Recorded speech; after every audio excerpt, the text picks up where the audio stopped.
This is Radio Heinlein, Episode 2, Elevating Haas-Bioroid and Rashida.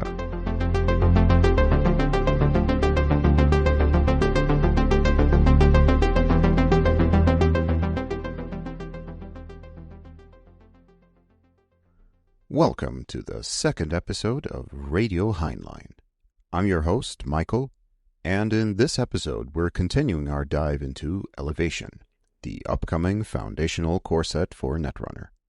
With the release of Elevation, we're not just seeing new cards, we're also witnessing the accompanying rotation of the remaining FFG era cards.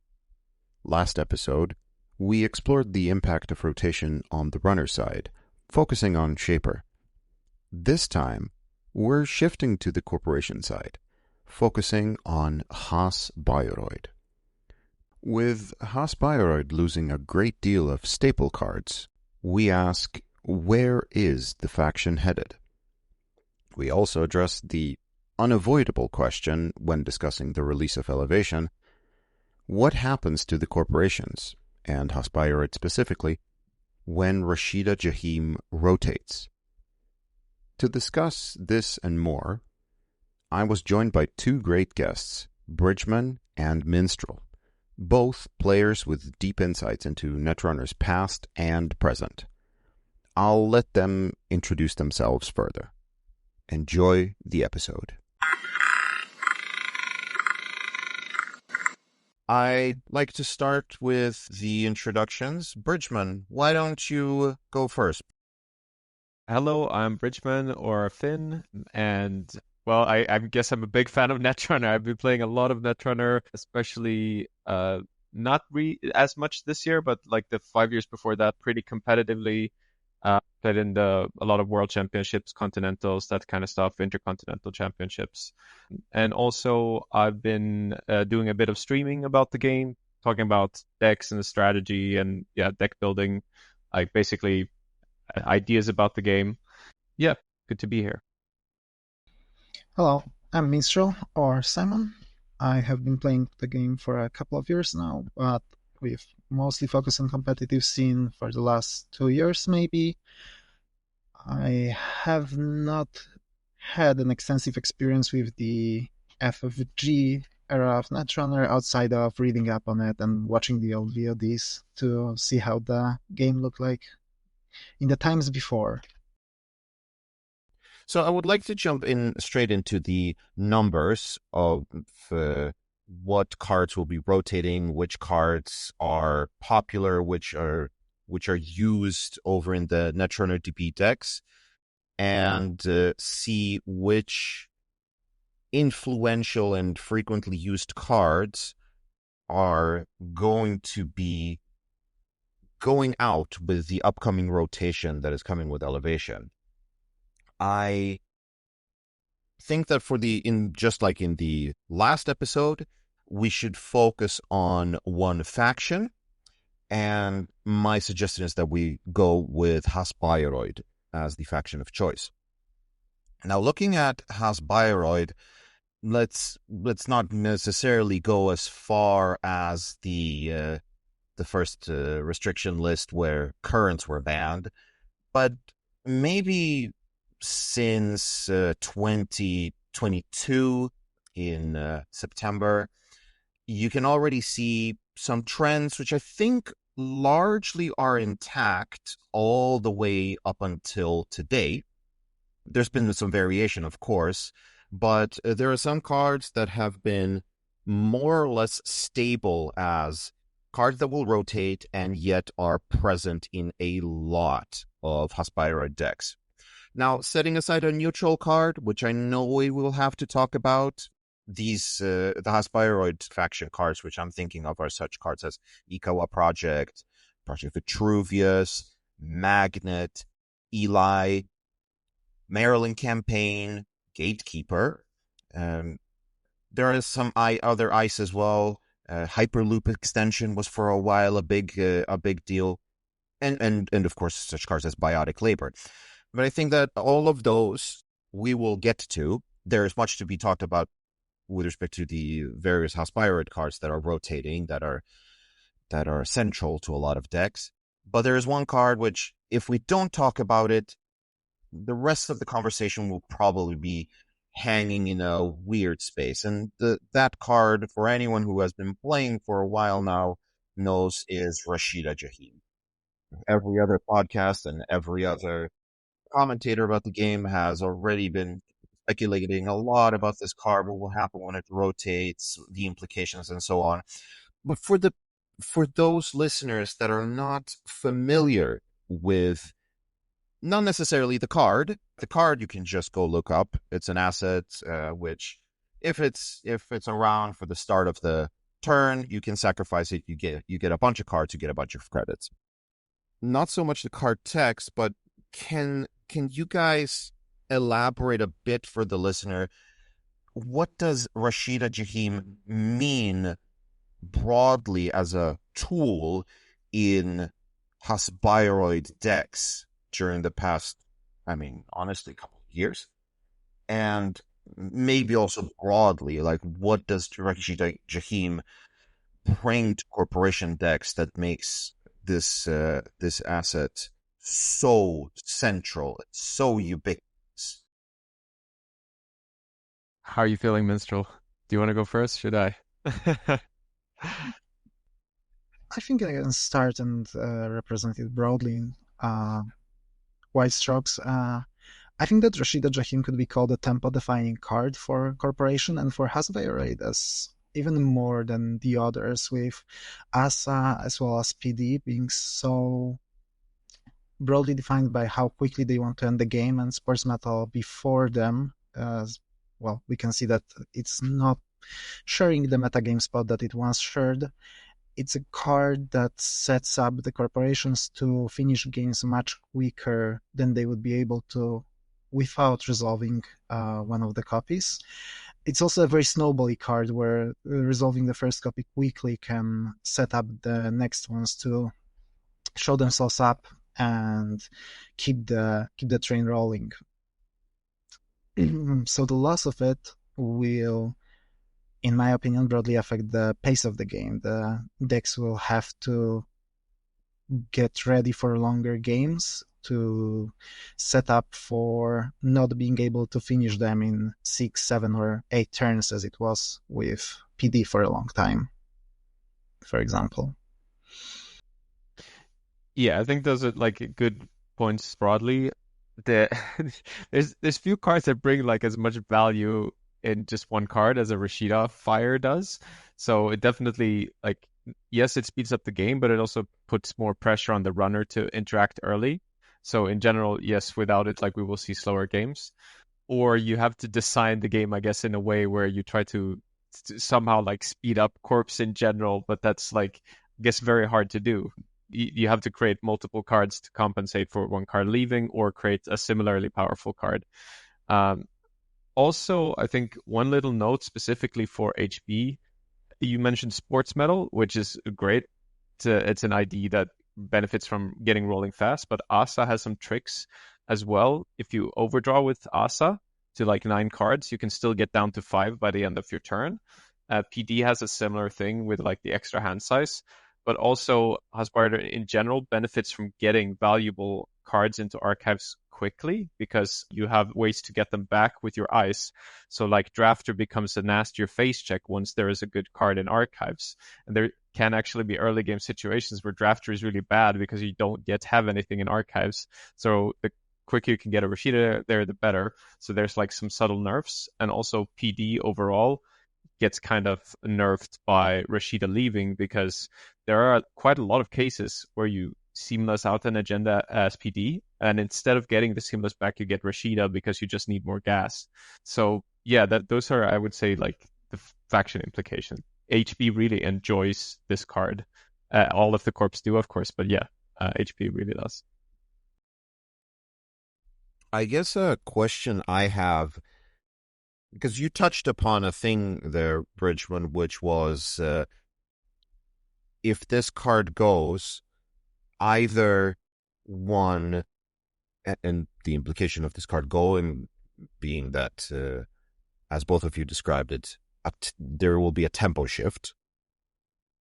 And what I'm wondering is, with this tempo shift, you could either go in the direction of changing the card pool to adjust it to this new tempo level. I guess suggesting that the tempo level would maybe shift it downwards. So, okay, corps are slower, so now runners should also be slower. But also, alternatively, just give replacements, give alternatives that live up to the previous tempo offering of Rashida, just in different form. And all of this makes me wonder, as someone who, of course, I've played with Rashida, I roughly understand the implications of it, but what are your guys' thoughts about this choice of, like, do we go for lowering the tempo? Do we accept a new state where we do not have Rashida, or let's say faction specific replacements, or is whatever Rashida is bringing into the game, is this something us as players appreciate? Is this new normal something that we want to have around? Much like we have accepted, we used to accept that Jackson Howard is the way things just have to be. And these days, like, it's just accepted that Spin Doctor has to be in the game. I presume that most people would also say, like, oh, and we also like the card. Of course, that can be debated and kind of different opinions. But we have settled on, this is here, it should be here, it's not going. And if it went, it would be replaced with something similar. Is that how we feel about Rashida as well? If we could go by the previous printings to lead us anywhere, I think that cards similar to Charlotte could be a great replacement for Rashida. They are not as explosive at the beginning of the game, while they offer similar or even higher payouts if you can protect them. And cards in a similar power bracket would be an interesting change, though with the way the current Netrunner is set up, with how fast runners can present full rigs or ways to break into servers or make eyes simply irrelevant, I think that there has to be something that will give back the tempo towards the corps, because corporations will simply become too slow without them. We have seen that the game in the last couple of months have become somewhat of a race of arms, where one side is trying to one-up the other in how quickly they can find a kill or a scoring pattern or a way to disarm everything that the corporation can do, while there are some opportunistic bigger corps that try to punish the greedy runners, or use the fact that the runners have to contend with, for example, Asmari, giving them 16 clicks before they are threatening to end the game. The game has sped up a lot, and while I don't believe anyone would like to return to the click for free era of very old Netrunner, I think that the breakneck speed at which the game is currently happening is a bit too fast. So maybe lowering the speed a bit by giving a softened up Rashida towards the corporations and slowing the runners a bit would be the choice to make. Yeah, I think, like, in general, one thing that feels so devastating about Rashida leaving is, like, well, runners are already doing well, I would say, with Rashida in the game. So what's it going to be like when the corp doesn't have this swing a card, and how will you design things to account for that? Now, hopefully this is going to happen in Elevation in one way or another, but it is, like, kind of a big problem that, I mean, do we maybe need to ban a bunch of runner cards going into Elevation to, like, try to bring them back down? Because if we, I think ideally we still have some tools where the corpse can go fast. Because sure, there's, like, cards like Charlotte Cacador that is a way to gain value over time from an asset, but it's not in any way as explosive as Rashida. So you need multiple turns. It can give you more value, but it needs way more time, and the runner can do a lot of stuff in that time. So we're probably going to, or I feel like in general, the game usually needs corps to be able to go really fast for runners, not to just be able to set up a Doom rig and then just kill the corp when they've set up the Doom rig, which is already something you can go for. Like I played something like this in the recent Circuit Breaker with a lat deck. But like it would be even more powerful if the corps are forced to go into a slow style. Then if corps ever become too predictable, then the runners will just easily counter it. That's how the game has always been. So corps need to diversify, have a lot of different threats. So one way or another, corps need to have more speed, or they need to have more, I guess, varied win cons. Preferably like valid kill win cons, rush win cons, glacier win cons. So the runners can't just go for like a Doom Rig style play, I guess, because we're already seeing issues like this. And that's why I'm thinking, yeah, just something like a wall to wall or a Cacador may not be enough for corps. I'm thinking maybe we don't want. I don't mind Rashida too much, but maybe we don't want a card that's so swingy. Maybe we can sort of like spread it out over the card pool instead, so that it's not all the tempo is not tied up in one card. Maybe it can all be like a bit more spread out somehow. I'm thinking something like that. I think maybe it's fine for the game to be a bit slower, because now the game has been focused a decent amount around like, oh, can I get into a remote on turn 1? And there's some excitement in that, but if it's always like, can I get into the remote turn 1, or do I just go as fast for my Doom Rig as possible? It's more interesting if there's a bit more layers there, I think. Yeah, this conversation certainly makes me think of how certain commentators, and let's say both commentators about the game and let's say reviews of tournaments, tournament reports, and newsletters that do such things. It's been my impression over the past, I don't know if I should say year, but it almost feels like it's been like a year or something like that, that there has been a theme of, unless the corporations have found some particularly, or like one or two particularly tricky or constraining decks, like some new prison deck or some rush deck or some sort of kill deck that uses some sort of lock, which is very hard to figure out in time by the runner.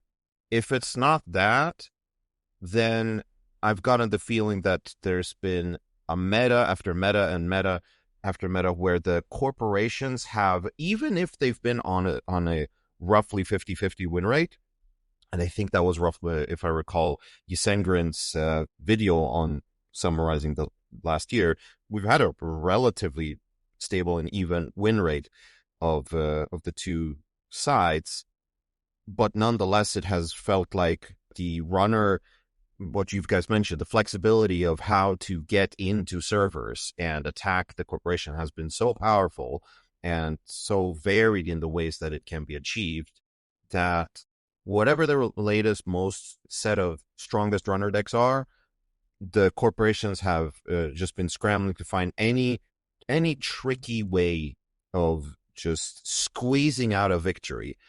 I mean, the only deck which seems to have any sort of proactive plan, or, well, maybe that's the wrong phrase, but any sort of plan where they feel like, no, I'll go toe to toe with a runner. I'll play my game, not just trying to avoid the runner's might that comes across right away, would, to my mind, be something like BTL, possibly Ag Infusion. Otherwise, my impression of the metas for the past year have all been characterized as like, oh, we're just trying to figure out any way to score anything or just kill the runner flat out, because playing a straight up game just can't be done. So every tournament is a new set of tricks that the corporations are trying to pull out of their hat just to make anything stick. I'm wondering if you guys share this image to any degree, or whether I'm like totally out in this assessment of the past year. I think this is actually really funny because this is something that over the past couple years, I feel like maybe last 2 years, something like that. When I've been practicing for tournaments, I always end up whining along these lines when trying to prepare corp decks. I don't know exactly what it is, but I had a similar, I guess you could say, rant, but I feel like it's more like an analysis of frustration, I guess, that corps deal with. So I kind of agree with the picture. And that's not to say again that like corps necessarily have been doing badly, because I don't think they have been statistically. Maybe like right now they are actually in a bad spot, but it's just like, yeah, there's a lot of ways that make you feel as if as corp you're just like, oh, well, I'm just kind of cheesing my way to victory by hoping I'm playing a particular style of runner and I'm teched against that essentially, or like I'm just trying to close out the game before it even starts. Like now we have decks like Re-Education Asmari that just tries to end the game as fast as possible. Just like it's basically like you're begging to get out of the game. Just please let me out of this game, because we're afraid of staying in the game with the runner, right? And the decks that are not afraid of staying in the game with the runner, the BTLs and the Ag Infusions, stuff like that, like something like Sokka's World's List BTL, or like the Ag Infusions, it's still not that like you have a decent chance of winning, but it's a long, grindy games where you have to fight for your victory, and you can still just get automatically killed if someone brings a list like Mylat with the double turbine and Hush, and then you have 0% win rate against that. So even then, you feel a bit sad. It feels easier as the runner to have a versatile deck where it's like I can deal with a wide array of threats. Part of this I feel like is ice being worse than it has ever been, for a few reasons. Like a runner has so many ways to deal with ice nowadays. So there's a lot of cards that make it so ice need a lot of subroutines to be good. So you have cards like Bankar, Audrey, Botulus, Boomerang. All of these cards make it so you want to have a lot of subs on your ice. And then the breakers, like Cleaver, Buzzsaw, maybe even Boitata, but that's very unusual. Only I play that. So cards like Cleaver or Buzzsaw make it so that, okay, well, now I need to have a high strength on my ice as well. So now if your ice needs to be high strength and have a lot of subs, well, that's not a lot of ice that fit this criteria nicely. So you end up in a situations where the ice becomes very temporary, and it's like you have ice that's like meant to maybe be good in a particular moment, but it's not going to stay there. So you don't have it as a long-term game plan, and that I think leads to a lot of rushing. You see ob decks doing well because you can have ice temporarily, and then when you don't have a use for it anymore, you can just turn it into another resource with ob's ability. So that works very well in this type of style, but other decks really struggle with this because once you have an ice and you rest it, you've committed to this. So yeah, you don't have the flexibility to deal with the runners late game. You're like committed to the icy rest. Yeah, those are some thoughts I have. I'll let Minstrel go.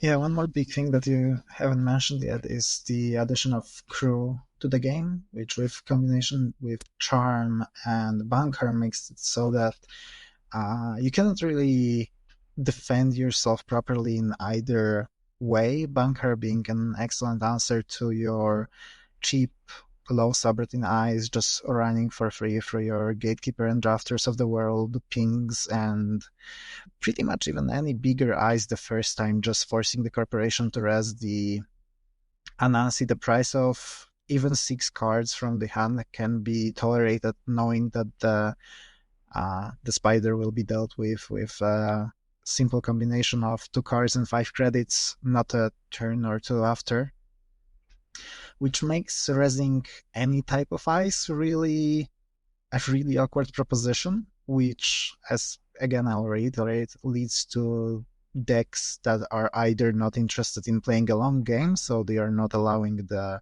runner to find all their tools, like Neurospike, Re-Education Asmari list, or the iceless or nearly iceless decks like the Kill Any Age variants that were popular for the last half a year, I would say, becoming, well, the top of the meta, because they play around the answers that the runner can have. And obviously, since they are interested in killing the runner or making the game shorter, they are not really caring about the doom rig provided by Ice Carver, Turbine, Cleaver Basso setup. That's a really good point. First of all, that's yet another deck that is like, if the game goes long enough, then like all of your ice will have been, or at least all of your taxing ice will have been trashed by crew, and you're just going to be super sad. So like the game can't go long. You have to play on tempo and be like, before you get your crew, I'm going to get some effects and stuff, so that we're sort of on even footing still, so that when you finally do use your crew, like, sure, that's okay, but I got something in the meantime. But one other thing is also, as corp, and maybe this has been true forever, but it feels maybe a little more accentuated now, is whatever plan you choose to go for, it usually feels like the runner has like a tech card that shuts it down like super hard. Like if you go for a kill deck, that's like a combo kill. If they just put a bunch of stone ships in their deck, then that's like bad for you. If you play an acid deck or you're just trying to spam, they just slam a Miss Bones on the table and they get like plus 10 credits out of nowhere.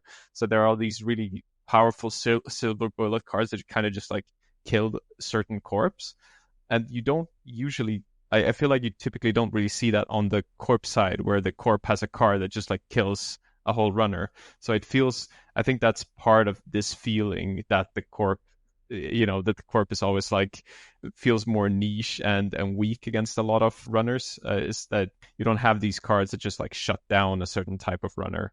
It's usually like you have to build your deck in a way where it's sort of like, is I guess it's formed by all of the possible runners that you can face, and that's the shape that it can occupy, sort of. So that covers a lot with respect to the foundations of the card pool, with respect to corp, the issues corp faces, how the runners interact with the corporations during the past metas. But to tie it back to how Haas-Bioroid in particular is affected, especially coming with the rotation, we touched upon the obvious departure of Rashida Jahim and all of the other things that followed in the conversation. And just for reference, so that people know how dominant that card is, if we take the standard ban list from end of March in 2024, Rashida Jahim was present in half of the decks.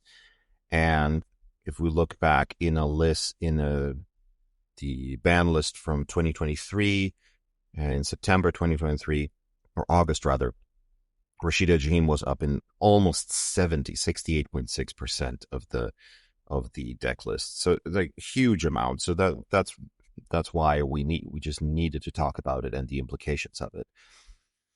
However, trailing not long behind is the departure of EcoA project, present in almost half of the decks as well, depending what, in some restriction lists, some ban lists even higher.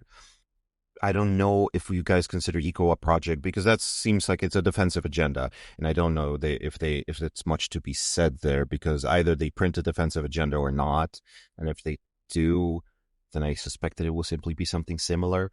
So I don't know, I find that maybe Project Vitruvius is a more interesting card to be talking about, or what do you guys think? One thing to be said about the Kawa project is its interaction with deep dive decks, and how it's making the HB, which has traditionally weak centrals, be able to resist that particular threat a little bit, and the loss of it without a replacement will make that matchup and even a taller task to climb.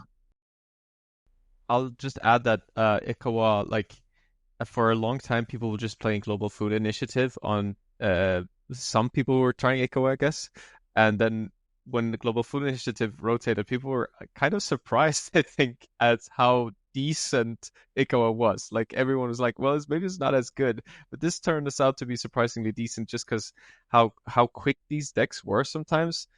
the runner actually having that click left over was quite a decent tech. So Ikawa has turned out to be like a surprisingly okay card. And maybe HB needs something like that. Like they certainly, since this 5/3 is rotating, we don't want to leave them with just send a message, right? So I think they probably need another 5/3. And if it's something like Ikawa, I'm not mad about it, I think.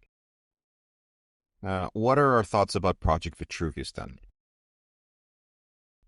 Project Vitruvius is a very strong agenda, undeniably, and on multiple axes at that. It both is just a free-to, and as a blank free-to, it was played in multiple decks, but again, mostly seen in Sports Metal, which was just interested in fast advancing it out, and the loss of a free-to will, well, I would say make that deck worse, but Sports Metal is leaving the standard together with it, so unless there will be a fast advance interested HB identity coming, it wouldn't be such a loss, but its ability was one of the strongest among the free-to printed, which we could have seen, I can call it even abused in the fairly recent Jukebox asset decks, which were very happy to put 5 advancements token on this card, get to agenda counters, and recur cards like Biotic Labor, or more importantly, fully operational.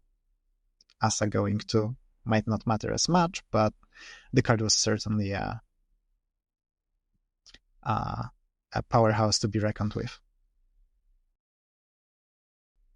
Yeah, it's done so much over the years. So yeah, one aspect is like the combo decks. There was the Rococo Asa, like dedication Rococo Asa in like 2019, where you if you got the Vitruvius counters, you could get back the dedication Rococo combo, I believe, which was kind of sick. And they're yeah, and in general, like just the fact that you can dump extra clicks into this when you want to, like Wage Worker slot nicely into some HB decks that might change a bit now. But when you have Asa, if you have something similar to Asa that wants to play Wage Workers, then like a lot of the time you get that extra click and the recursion effect is really powerful. It's not always played in PD, but even there, like just dumping a seamless into this means that you at least get back your seamless, and then you have flexibility where you could go with that. So yeah, the recursion with it is super cool. We saw it in sports lists. Sometimes you like Biotic Audacity, and then you get a counter on this, and that's also really good to get your fast advance piece back in sports.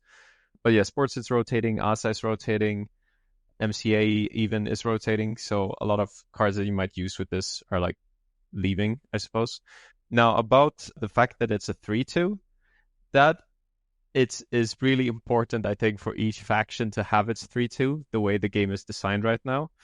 So I think, yeah, I think HB is going to need another 3/2 probably, unless we're planning on like going a very different direction with the game, because it feels you can't play without them, but it feels kind of mean to leave a corp faction without the ability to play 3/2s.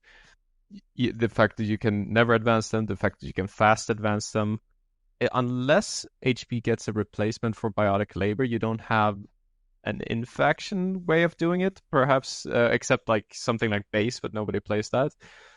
So maybe they're going to need something new. Yeah, the fact that Biotic Labor is leaving is a bit weird because it feels so iconic for HB, and I wonder if they're gonna like try to replace that.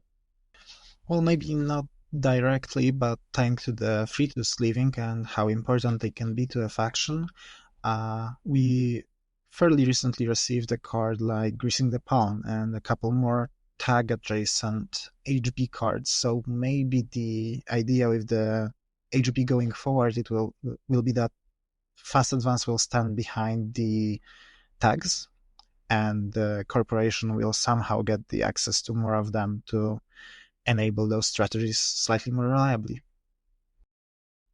That's an interesting idea.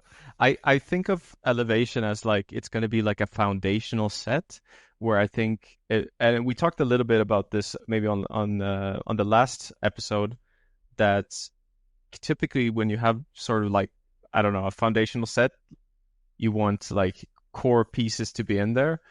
Although you could argue system gateway is the core and then elevation is going to be like something just to top up. But not having plain fast advance, that seems like sort of like a big change for the game. We wouldn't be completely without it. There would be like Hollow Man and stuff, and probably other cards that I'm forgetting. But it would be weird for, I guess, HB to no longer have that thing. Although NBN has also been called a fast advance faction. So I guess what I'm saying is just I don't expect. I was expecting more like baseline stuff from Elevation, but maybe it's going to be like more themes like that. That could be interesting too. Well, I wanted to ask also one thing which I see in the statistics is that there will be something of a shift, I expect. I don't know how large, but there will be something of a shift in the ice composition as a consequence of some of the rotations. I already mentioned earlier, Eli, Gatekeeper, also came up with the conversation. But do you guys think that these particular, apart from being a rather iconic card in Eli being rotated, it's been around forever, do you guys think that there is, compared to the things we've talked about so far, do you think that those are impactful changes, or will those rather be, these will be replaced with something relatively similar, or maybe it doesn't even change things that much? How do you guys feel about the ice implications of this rotation? Well, I think that the Gatekeeper leaving the standard format is a big deal for most, if not all, Haas-Bioroid decks, as it was the single best code gate those decks had access to, and very often the only free off that they would play. MIC is a good code gate, as is Magnet, but they are either on the more expensive side, which doesn't support the certain archetypes that HB was enjoying pursuing, like Rush or the lateral Asa style decks, or some older styles of sports metal, which were using fully operational, not to the same effect, but similarly. And Magnet is simply a tech piece played as a one-off to combat Fizeraman Tanglers or Batulouses running around. And the lack of Gatekeeper combined with Rashida will also probably spell the end to the varied shoot them on strategies, where filling your hand without the help of them will be much harder to keep the economy running on pretty much just YDLs. So there's a few things about Magnet and Gatekeeper. Both are still played. I would argue maybe like Gatekeeper is the better card, just like objectively looking at it, and it's also like, I feel like unusually good looking as a card compared to a lot of the other ice that's around. Like, it's cheap to rest and it has a very impactful face check effect. Of course, it's weak after it's been rest, but like still very impactful, threatening ice to face check. Because it gives the corp a lot of speed, like similar to a Rashida effect. The corp is like gaining a bunch of cards, so it's a threatening card, it's a cheap card, and that's like a really good combination. Now both of them have seen like a lot of play, both Magnet and Gatekeeper, but unfortunately, I feel like there's been a fall from grace for both of them a little bit, because a while back Magnet was like amazing because everyone was playing Black Orchestra as their decoder. So the worst you could get essentially was them paying 3 credits to break a Magnet, which is a good tax for a 3-cost ice, but then it also dealt with like the virus decks and whatever. So it was just like doing everything fine while being an end the run ice. And Gatekeeper, like, well, that was like, even after it was rest, again, 3 to break with Black Orchestra, and 6 to break when the turn it was rest. So, like, those are really good numbers. Fast forward to now, and yes, they're still worth playing, but there's so many annoying things. Again, we talked about situational ice. It's like Magnet is one subroutine, so Banghart gets past it for one card. You have, well, Audrey breaks this easily. Buzzsaw breaks this for one credit, and Buzzsaw is everywhere now.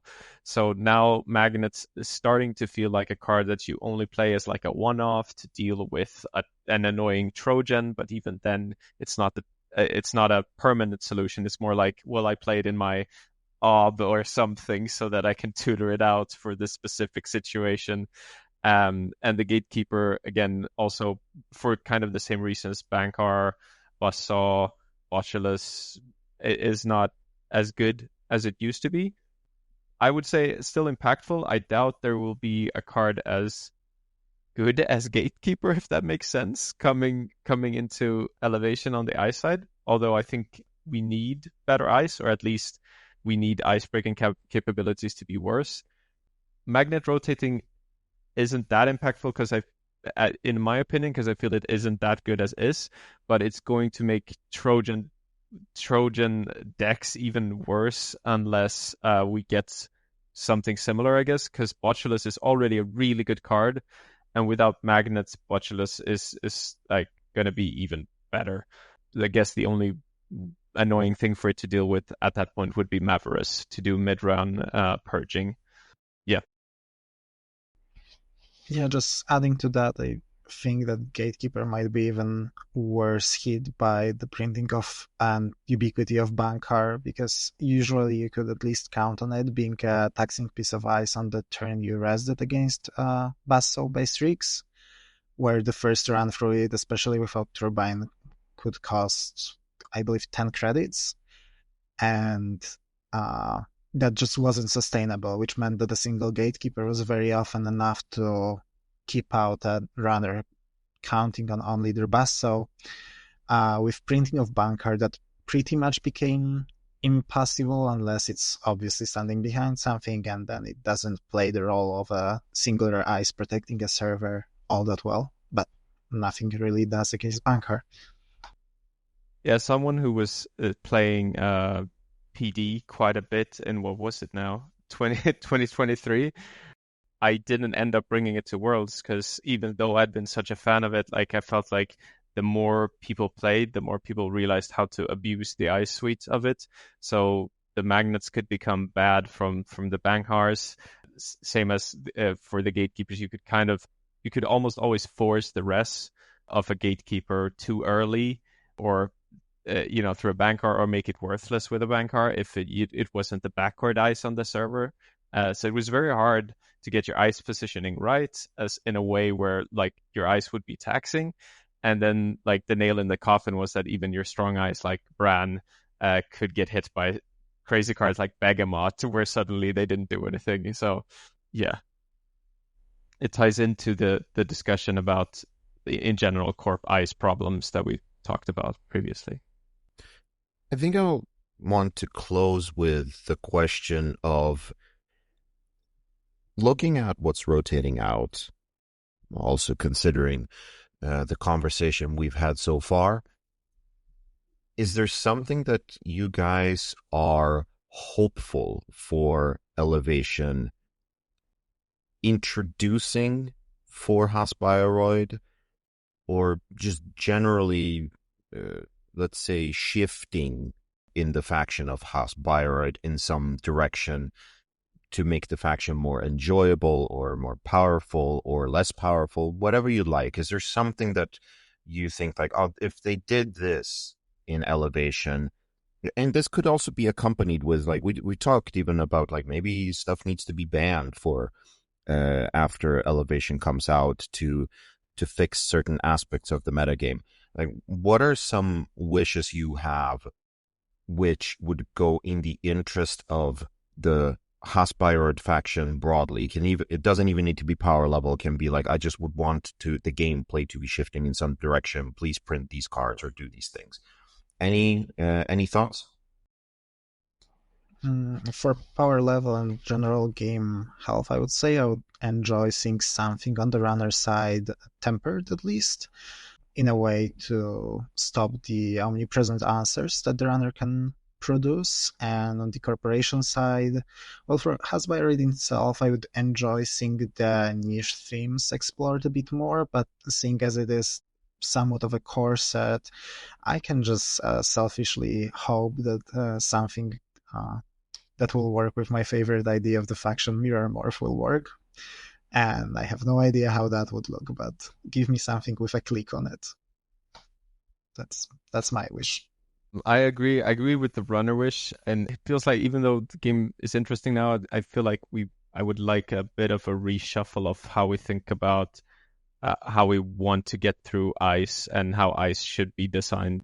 It doesn't gel with me right now. Ice feels a bit too flimsy for me. Anyway, as for HB,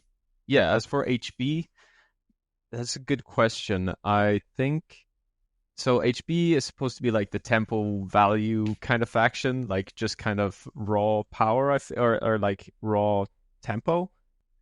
One thing that has been missing a little bit that might be nice to have again is like an ID where you like. Well, we had Asa that does asset spam, but I was thinking like about some kind of asset spammy ID that isn't icing everything, because not all the factions have that. I don't know that we need it, but that could be interesting. Otherwise, I guess just make sure that we have, the faction identity intact in some way, that you can kind of build something fast, maybe to compensate a little bit for the fact that Rashida is leaving. I also agree that it would be nice to see an ID that feels pretty like unique, but personally I'd like something less passive than Thule, because Thule is very unique, but I would like to see something where it's like you make things happen rather than waiting for things to happen upon steal. That feels a little bit more HB. I don't know what that would be, but yeah, that would be fun, in my opinion. I think with that, we will have to round off. I would like to thank both of you for participating in this conversation. And I look forward to maybe finding you guys in another future episode. Well, thanks for having me. It was fun. Yeah, thanks for having me. It was a pleasure to be here.